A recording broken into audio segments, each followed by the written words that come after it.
Good morning, students. Welcome to the English class. Today I am going to teach you the poem Rain on the Roof. मैं आपको title से ही पता चल रहा होगा कि ये बारिश के उसमें बात है और जो कि छत पे हो रही है।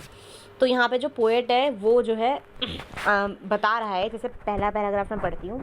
When the humid shadows hover, जब जो है ह्यूमिड ह्यूमिड का मतलब होता है फुल ऑफ मॉइस्चर, नमी से भरा हुआ।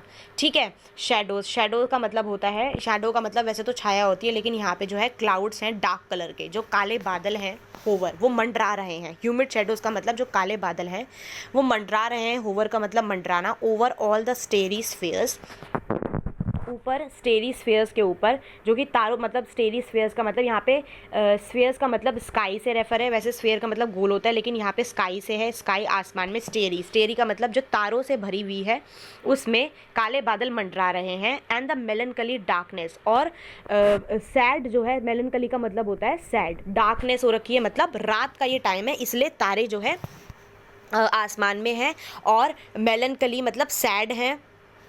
यहाँ पे वैसे जनरली सैड का जो डार्कनेस होती है, अंधेरा होती है, उसको पोएम वगैरह में कहीं भी सैडनेस से कंपेयर करते हैं, और जो लाइट होती है, उजाला होता है, उसको हम खुशी से कंपेयर करते हैं। तो यहाँ पे डार्कनेस को सैड से कर रखा है कंपेयर। वैसे कोई यहाँ पे कोई सैड माहौल है नहीं, लेकिन फिर भी जो है डार्कनेस को हम लोग सैड बोल देते हैं।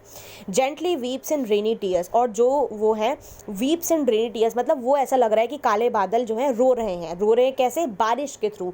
हम बोलते हैं कि आसमान रो रहा है या बादल रो रहे हैं, तो जो टीयर्स हैं वो रेनी, जो बूंदे हैं वो गिर रही हैं। What a bliss to press the pillow, कितनी ये खुश की बात है। ब्लिस का मतलब होता है खुशी। कितनी डिलाइट की बात है टू प्रेस द पिलो, कि कैसे वो जो है पिलो पे, तकिए पे अपना जो है सर रखे हुए हैं।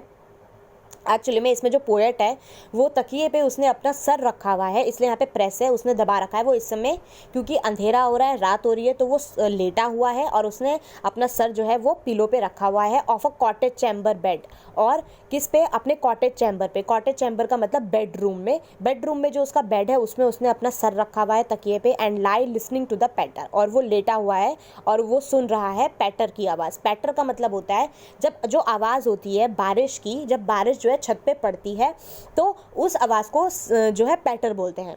ठीक है। तो वो सुन रहा है, बारिश की आवाज़ आ रही है। Of the soft rain overhead, किसकी आवाज़ आ रही है? वो जो मुलायम सी, जो सॉफ्ट सी है, वो जो रेन जो है वो छत के ऊपर जो है ओवरहेड, छत पे जो पड़ रही है उसकी वो आवाज़ को, उसको आवाज़ सुनाई दे रही है। ठीक है, क्लियर हुआ?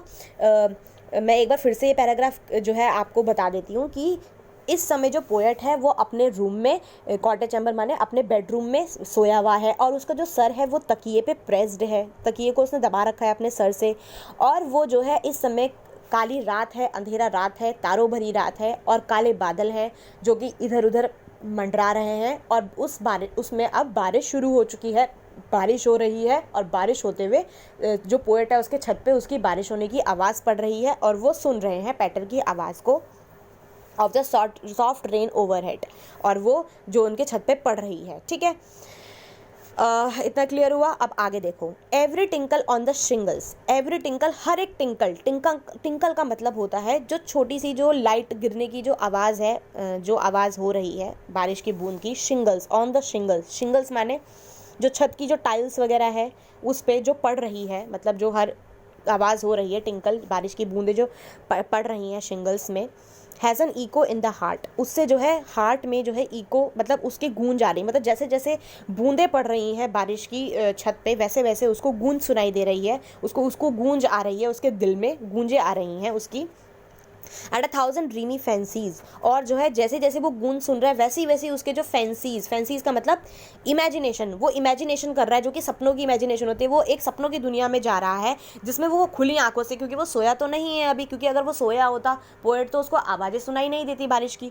तो उसके दिमाग में जो है इमेजिनेशन हो रहे हैं, वो ख्यालात सोच रहा है, उसके दिमाग में जो है ड्रीमी चीज़ें आ रही हैं काफ़ी ज़्यादा। Be into busy being start, मतलब जो कि स्टार्ट हो चुकी हैं, अब वो बिजी हो चुका है जो पोएट है वो उस इमेजिनेशन में बिजी हो रखा है, and the 1000 recollections weave their airy threads into woof, और काफ़ी ज़्यादा हज़ारों जो है रिकलेक्शन हो रहा है। रिकलेक्शन का मतलब इकट्ठे, क्या चीज़ इकट्ठे हो रही है उसके दिमाग में? मेमोरीज ऑफ पास्ट, पहले की जो मेमोरीज हैं, पास्ट की जो मेमोरीज हैं, जो पहले उसके लाइफ में कुछ हुआ होगा उसकी वो यादें इकट्ठी होती हैं। जैसे कि कभी कभी हम भी जो है बैठते हैं, तो बैठ के हम सोच रहे होते हैं, ऐसे ही बैठे होते हैं जब हम कुछ नहीं कर रहे होते, तो हम अचानक से पास्ट में चले जाते हैं और हम उसको सोच सोच के याद करने लग जाते हैं, कभी उसमें स्माइल करने लग जाते हैं, कभी कोई दुख की बात हमें याद आती है तो उसमें हम थोड़ा दुखी हो जाते हैं। सो लाइक दैट, सो ये इसी टाइप से जो है पोएट के साथ भी हो रहा है, और हज़ारों उसके दिमाग में पहले की पास्ट की मेमोरीज चल रही हैं। Weave their airy threads into woof, और जो कि वेव का मतलब होता है बुनना, ठीक है, थ्रेड्स का मतलब होता है धागे, वूफ का मतलब होता है वेफ्ट, वूफ को वेफ्ट ही बोलते हैं, वेफ्ट और वूफ का मतलब होता है जब कोई कपड़ा बुना होता है धागों से, एक डिज़ाइनिंग तैयार होती है, तो धागों का जो बुनना है, जो कि डिज़ाइन तैयार कर रहा है, उसको हम वूफ बोलते हैं और वेफ्ट बोलते हैं। तो वो कह रहा है लेकिन वो तो धागों से तो उसका काम नहीं हो रहा, लेकिन जो उसकी मेमोरीज हैं वो वेव कर रही है, मतलब वो बुन रही हैं, मतलब वो बुन के कोई चीज़ तैयार होती है तो वो भी उसके जो अलग अलग इमेजिनेशन, अलग अलग जो वो थॉट्स देख रहा है दिमाग में चीज़, वो बुन रही हैं एयर थ्रेड। एयर थ्रेड का मतलब हवा में, हवा में मतलब उसके दिमाग में चीज़ें आ रही हैं पुरानी, और वो एक वूफ तैयार कर रही है। यहाँ पे वूफ का मतलब है एक ड्रीम, मतलब एक चीज़ तैयार करी उसके दिमाग में, उसके ड्रीम में, जो कि वो खुली आंखों से देख रहा है, सोया हुआ नहीं है, उसके ड्रीम में वो बुनी हुई, वो बुन के चीज़ें तैयार हो रही हैं। As I listen to the patter, कैसे? जैसे ही वो पैटर को सुन रहा है। पैटर माने पैटर का मतलब जो बारिश की बूंद जो है उसकी जो साउंड उसको पड़ रही है, जैसे जैसे वो सुन रहा है वैसे वैसे उसके दिमाग में ख्यालात तैयार हो रहे हैं। Of the rain upon the roof, जैसे कि उसके रूफ में जो रेन पड़ रही है उस साउंड से है जो उसको जो है चीज़ें याद आ रही हैं पहले की। ठीक है, इतना क्लियर हुआ? एक बार फिर से कर देती हूँ मैं। वो पोएट इसमें कह रहा है कि जैसे जैसे हर एक टिंकल पड़ रही है शिंगल्स में, छत में आवाज़ आ रही है बारिश होने की, वैसे ही उसके दिल में गूंज उठ रही है, और काफ़ी ज़्यादा हज़ारों जो है उसके दिमाग में इमेजिनेशन आ रहे हैं, और वो उस इमेजिनेशन में बिजी हो रखा है, और वो उसके दिमाग में बुन रही हैं, उसके ख्यालातों में, वूफ मैंने उसके ख्यालात में, उसके दिमाग में, और जो है वो जैसे ही वो उन आवाज़ों को सुनता है जो उसकी छत में बारिश की बूंद जो है टपक रही हैं। ठीक है, अब आगे जो है लास्ट पैराग्राफ है, इसमें जो है पोएट कहता है now in memories comes my mother. अब वो कह रहा है जो भी वो याद कर रहा है उसमें वो याद कर रहा है, क्या याद कर रहा है? याद तो वो कर रहा है, दो पैराग्राफ में क्लियर है कि मतलब सेकंड पैराग्राफ में आपको ये है कि जैसे जैसे जो है बारिश हो रही है वैसे वैसे उसके दिमाग में जो है चीज़ें आ रही हैं पुरानी, लेकिन वो पुरानी चीज़ें वो कौन सी याद कर रहा है?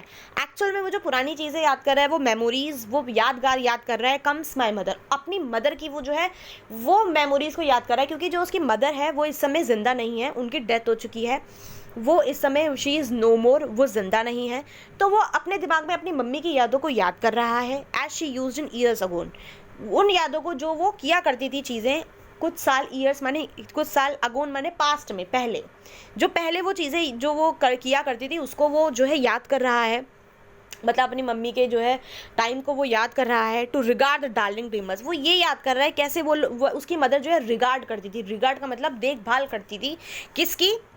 पोएट की, और पोएट के सिबलिंग्स की। सिबलिंग्स का मतलब सगे बहन भाई होते हैं। तो कैसे वो याद कर रहा है, कैसे मेरी मम्मी मेरी चिंता करती थी, मेरे भाई बहनों का ख्याल रखती थी, कैसे? डार्लिंग ड्रीमर्स यहाँ पे वो खुद है, पोएट और उसके बहन भाई, तो उनके लिए, उनकी मदर के लिए वो उनके डार्लिंग ड्रीमर्स थे। ठीक है, तो वो उनको जो है याद करती है, कैसे वो उनका देखभाल रखती थी, वो ये सब चीज़ें याद कर रहा है।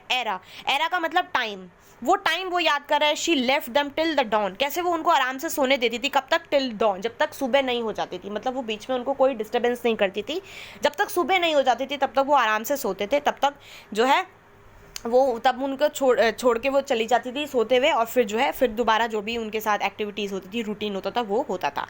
ओ I feel her fond look on me, वो कहता है मैं याद कर रहा हूँ, मैं बहुत ज़्यादा, मैं फॉन्ड ऑफ हूँ किसका? कैसे वो मुझे देखती थी, लुक ऑन मी, कैसे वो मुझे देखा करती थी।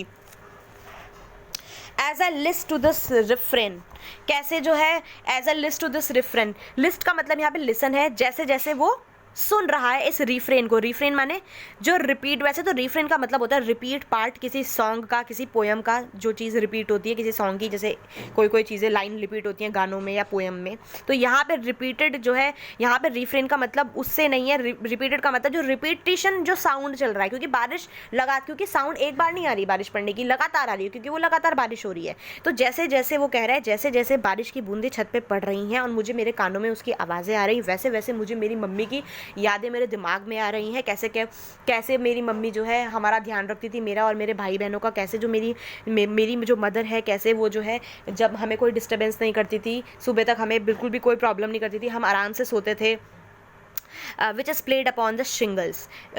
वो कह रही है जैसे कि वो आवाज़ें सुन रहा है। कौन सी आवाज़ें? जो कि प्ले मतलब हो रही हैं, पढ़ रही हैं।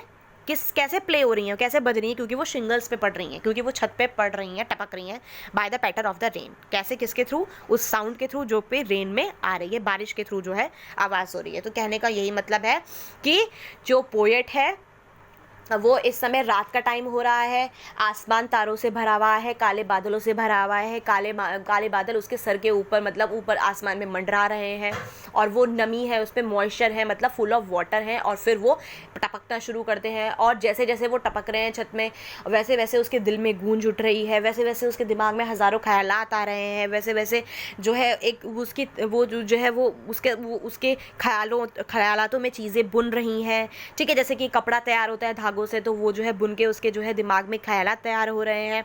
और ख्यालात किसके तैयार हो रहे हैं? ख्यालात उसकी मदर के तैयार हो रहे हैं, क्योंकि उसकी मदर अब जिंदा नहीं है, इसलिए पोएट अपनी मदर को याद कर रहा है, कैसे वो मेरा और मेरे भाई बहन का ध्यान रखती थी, हमको डार्लिंग समझती थी, और हमको बीच में डिस्टर्ब नहीं करती थी। जब तक हम सुबह नहीं होते तो तब तक वो हमें वहाँ से बिना डिस्टर्ब करे वहाँ से चली जाती थी।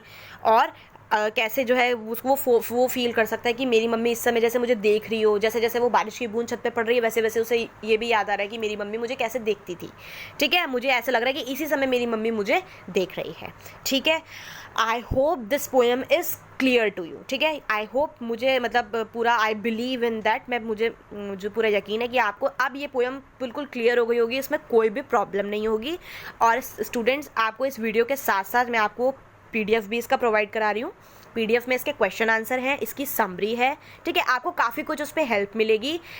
ठीक है, और बेटा उसमें पोएटिक डिवाइसेस भी है। पोएटिक डिवाइसेस जो है, एक पोएटिक डिवाइसेस वो चीज़ होती है जो पोएम को थोड़ा इफेक्टिव बना देती है, उसको हम पोएटिक डिवाइसेस कहते हैं। वो अलग अलग टाइप की होती है। वैसे तो पोएटिक डिवाइसेस 100 हैं, लेकिन आप उन्हीं को याद रखना जो आपके इस पोएम में पोएटिक डिवाइसेस आ रही हैं। ठीक है, 100 नहीं आ रही, ज़्यादा से ज़्यादा 4-5 होंगी, तो वो आप उस PDF में देख लेना। ठीक है, ओके, थैंक यू स्टूडेंट्स।